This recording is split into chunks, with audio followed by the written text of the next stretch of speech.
Hello and welcome to Japanese Garden Bristol. In this video I'm going to show you how I'm going to prune this Platinum Butterfly Acer. It's a nice Acer. It's really done well this year because we've had a lot of heat and a lot of wind, and quite a lot of my Acers have perished really and look awful. But this one has survived, and the one up there. What I'm going to do with this one is I'm going to try to prune it into a cloud tree.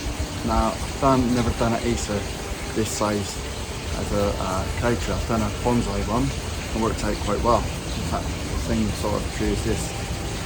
So I'm going to have a go at this and try to give you as much information as I can. Now with Acers, we can do light pruning throughout the year. Take off little branches. Some little branches throughout the year is not going to hurt it. But when it comes to taking out the big branches, it's best not to take them out until when they're dormant in December, January time, because otherwise they'll bleed out and then they'll die. So what I'm going to do is I'm going to do a little bit of pruning now. It's the 1st of November. Happy about that one. I'm out here in the garden. I'm not clearing up the leaves, but I'm trying to get a few little things tidied up now. I've just done get a foot of koi in the indoor, so I'm in the process of doing that as well. But what I'm going to do is show you how I'm going to prune this. I'm not saying that everybody does it this way. It's the way I'm going to do it, because when the leaves drop off of this tree, I ain't going to get such a good idea of how the cloud will be. So what I'm going to do with this is I'm going to prune off some of the small branches, and then I'm going to tape up the bigger branches that I want to take out. So I've got a bit of insulation tape here. I'm going to wrap it around the branches I want to take out, because with a cloud tree you don't want too many branches, because you're not going to create a cloud that'll be all too close together. So what you got to do is make space for this cloud. Okay, so here's the tree. You might see it a bit better now. Platinum Butterfly. It's got white edges and then they turn pink. Right, okay, so let's see down here. Just here. Now, this is a good example.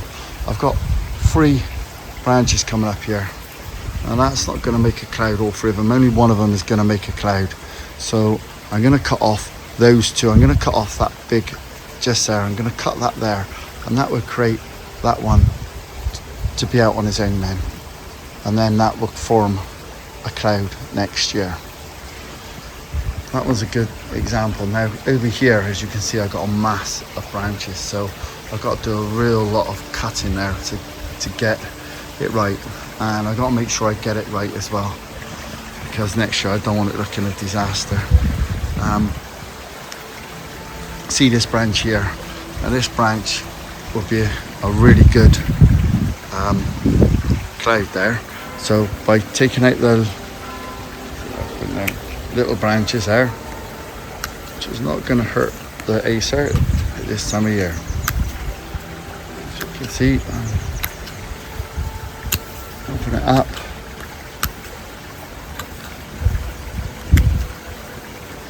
Okay, so I've taken it up to a branch round about there. So that branch is going to be coming out just around about there, but not just yet. I'll take that out when the leaves are full, December time. And as you can see now, I've got a branch coming up, and then I've got a cloud. And then what I've got is these here that's interfering with it. So I'll mark them up to take them out, and then that will create a cloud. I've got another cloud here, a good one there. So I'll trim these up. I'll get on with that and mark it all up, and get back to you in a bit. Okay, so I've marked all the branches that I want to take out, all the bigger branches.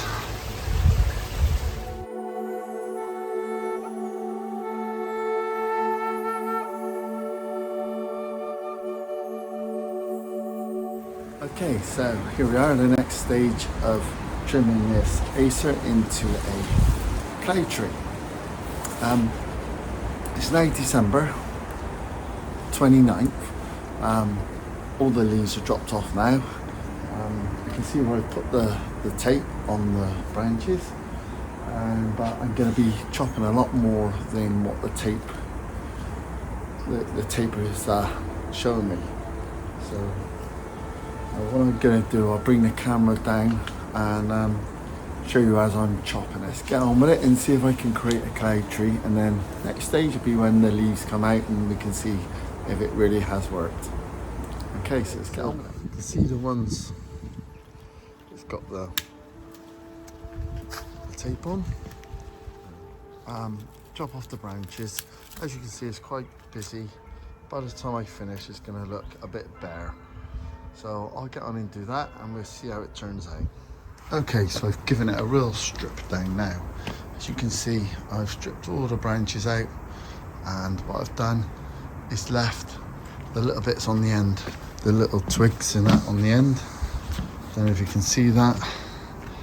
And I'm quite pleased with that actually, because I can see that when the leaves come back, it's going to look really nice. So really pleased with that. I've chopped one more off there. But yeah, it's starting to rain again, so I'm going in.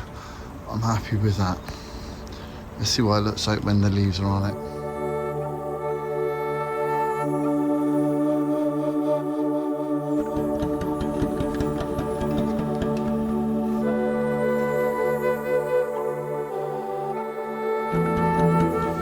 Hello, well here we are now, 6 months on from beginning of the video back in November, and how the Acer Butterfly was looking back then, and gone through the winter.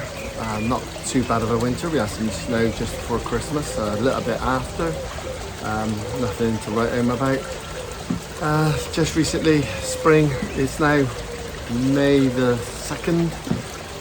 We've probably had about 3 days of warm weather this spring so far. This day is one of the 3 days really. It's been really cold spring. We've had a lot of rain, good for the plants, but not enough sun. So we got a bit of sun today, which is nice. The butterfly cloud tree is looking good. I'm really pleased how it's turned out. Waited 6 months for this. I've done a little bit of trimming the other day. You get a little bit big, so you've got to keep it trimmed back, so you keep the cloud, keep it as a cloud rather than joining up with another one, ruining the look of a cloud. So yeah, that's what I've done. I'll bring the camera down in a minute and show you what I do to keep it as a cloud rather than letting it mingle with the other branches. Yeah, like I said, I'm really pleased how it turned out, and I think it looked better than what it did. I'm not doing it to any of the other Acers in the garden. I've pruned them to a certain way I want them, and that's how they're going to stay. And this one, I've done one out the front, same type butterfly out the front. I'm doing the same to that one as well, a little one. I think it looks really good for this kind of Acer. So yeah, hopefully you'll get some ideas on how to prune Acer from this. Give it a go yourself, but like I said throughout the video, as you've seen, I've done different things at different times of the year. Now I can prune off all the little bits now, so it doesn't harm the Acer. If you want to see updates on my garden, you'll see it on Facebook page, Japanese Garden Bristol. If you want to visit my garden, go to my website. You can see all my interviews from the TV and media, Gardener's World and stuff like that. That's all on my website. There's links on there to other stuff as well. So yeah, it'd be great if you can visit my garden and have a look what I've done. I'm quite happy to have a chat with you and discuss certain plants and stuff. What I do is I do a tour and I give out all the information of the Japanese elements in my garden, and I've done a few now. They've gone really well. I'm going to be doing a few more throughout the year, so if you get a chance, go online and book a ticket and come and have a chat. Okay, so thanks for watching. Like I said, I'm not doing up videos every week no more. They'll be here and there, and hopefully if you subscribe, they'll notify you they're coming up. I've got a lot more planned, and I've videoed quite a few things as well, so it's just about getting them edited and getting them out there. So I won't babble on now. I'll get the camera down, have a look at this Acer, and I'll see you next time. Thank you.